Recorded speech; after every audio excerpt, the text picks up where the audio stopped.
Labarukan da. A wannan fanni za mu kawo muku labarin magana jari ce, littafi na 1 zuwa ta 3. Magana jari ce. A wani gari a ƙasashen Gabas, an yi wani babban sarki wanda ake kira Abdurrahman ɗan Alhaji. Rabonka da sami ko labarin mai arziki irinsa tun zamanin ɗan Ƙaruna.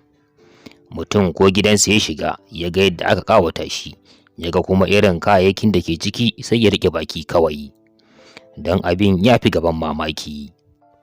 Zaurukan gidan nan kuwa, kai, in ma mutum ya ce zai tsaya ya bayyana arzikin sarki Abdurrahman ga waɗanda ba su san abin da ake kira duniya ba, sai su yi tsammanin shara ta kawai ake yi. Amma duk yawan arzikin sarkin nan sai ya zama na banza, don ba shi da ‘ya'ya, ba shi da ƙani, ba shi da wa, ‘ya ɗaya kaɗai gare shi, an koyi mata aure. Saboda haka sarkin nan ya zama ba wani wanda zai gani a ransa ya farin ciki fadan nan tasa duka. Ya ga in ya mutu duk dukiyan nan sai a raba a ba matarsa da ‘yarsa kaɗai, abin da ya rage a sa su a baitul mali, kuma sarautarsa sai wanda Allah ya ba ya ci. In ya tuna da wannan, duk sai ni'imomin duniyan nan da Allah ya bashi su yi masa baƙiƙirin. Ana nan ran nan sai ‘yan nan tasa ta haifi ɗa namiji. Aka yi shagali aka sa wa yaron suna Mahamudu.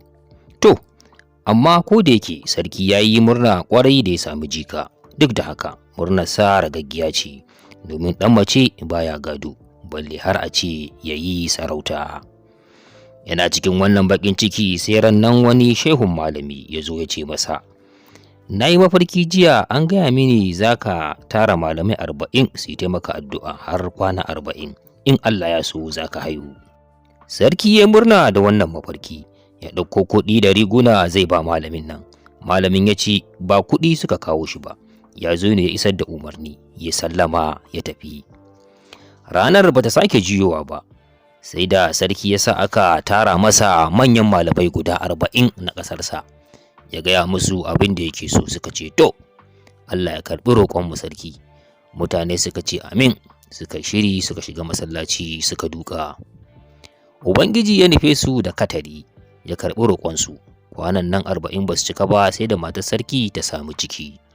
Bayan wata 9 ta haifi ɗa namiji wanda kyawunsa ba shi da iyaka.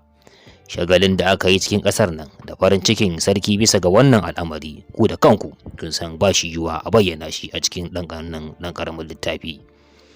Aka daidada wa yaro suna Musa, wato tsakaninsa da jikan sarkin abin ko bai kai shekara ba.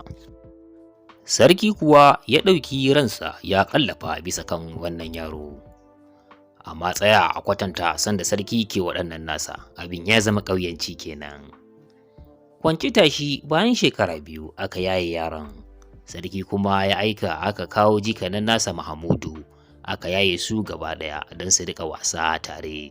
Suka tashi sai ka ce tagwaye, ba abin da yake raba su. Da duk abin nan burin waziri, tunda sarkin nan ba shi da ɗa namiji, in ya mutu sai ya ci sarauta.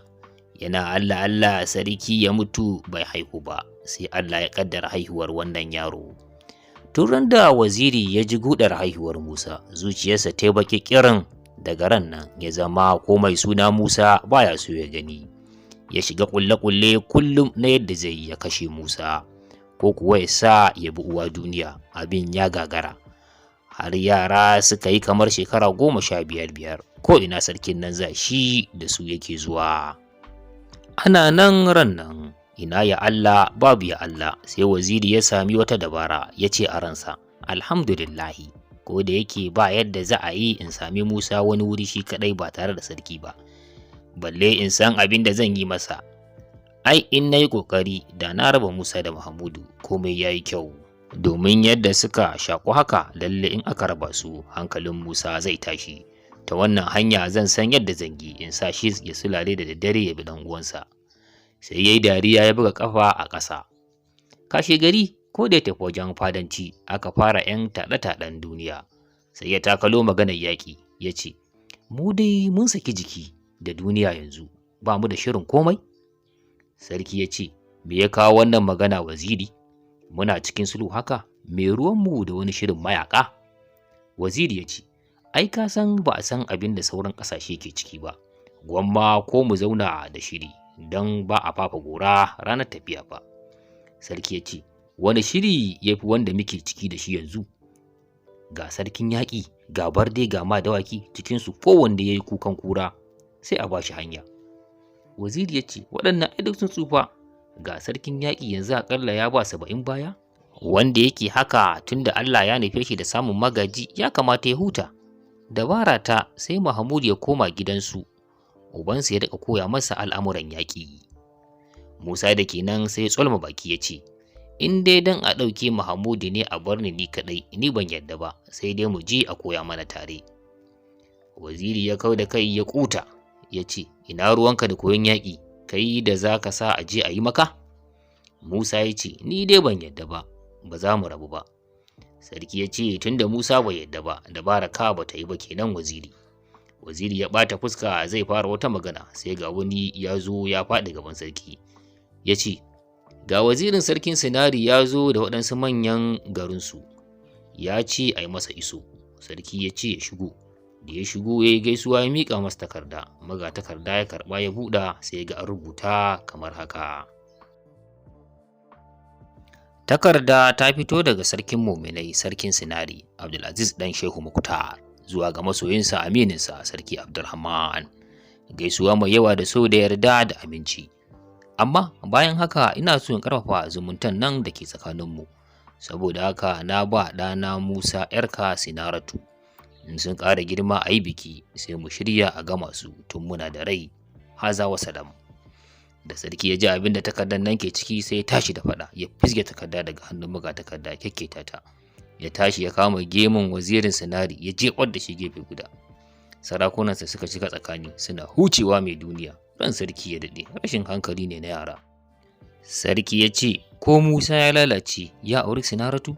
Me aka yi sarkin Sinari balle ‘yarsa Sinaratu?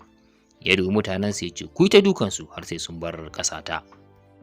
Wazirin Sinari ya ruga, ya haye dokinsa, mutanensa suka tafi bayansa. ‘Yan birni suka bi su suna eho eho, duk fada ta ruɗe. Fadawa suka yi ta duban juna. Liman ya ce, Allah baka nasara abin nan da ka yi, a aika lafiya dai? Sarki ya ce, me firgita ka, dan dai mai garin Sinari ko cewa na yi amare shi ya yi magana? Barde ya ce, ai sarkin Sinari yanzu ganin kansa yake daidai da kowa, ban yi tsammanin abin da kai masa zai kyale ba. Sarki ya ce, kai ma ka karai ne kamar liman? Waziri ya ce, ba karaya ba ce, ai gaskiya ce abin da nake faɗi, yanzu ne kan ba mu da shirin komai. Mutane suka ce, gaskiya ka waziri, ga sarkin yakin yau kwanansa kamar 20 kenan sai a kwantar a tayar, ba shi da ko magaji. Sarki ya ƙara fusata ya ce, ba shi da magaji? Wato kun shiga maganar tsohon banzan nan? In dai maganar Mahamudu kuke yi wa mita, na ɗauki alkawari ko ba iya komai ba, duk yakin da ya fara tashi nan gaba shi zai zama ja gaba. Aka gama fadanci aka watse suka tafi suna zindan waziri. Waziri ya koma gida da fushi, ya kama shawarwarin abin da zai wa sarki ya huce haushinsa. Daren nan ya kasa bacci, ya kulla wannan ya kwance har asubahi. Da gari ya waye sai ya rubuta takarda zuwa ga sarkin Sinari. Ya ce, kada wani abu ya baka tsoro da sarki Abdurrahmanu, shirim ne ba inuwa. Muddin ka ɗauki alkawarin za ka naɗa ni sarkin garin nan, ni ko na san yadda zan yi in taimake ka ka ci ƙasar nan. Domin duk mutanen ƙasar nan sai abin da na ce musu. Da farko sai ku ɗauri niyya maza ku zo kafin su shirya, ku biyo ta Kadarkon Kimba, don ta wannan hanya har ka shigo birni kowa bai sani ba. Ku taho tare da wannan yaro ya nuna muku hanya, domin ko ba dan shi nan ƙasar ba wanda ya san wannan hanya.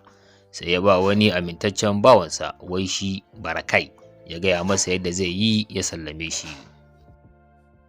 Sarki Abdurrahman kuwa bai sake koma ta kan sarkin Sinari ba.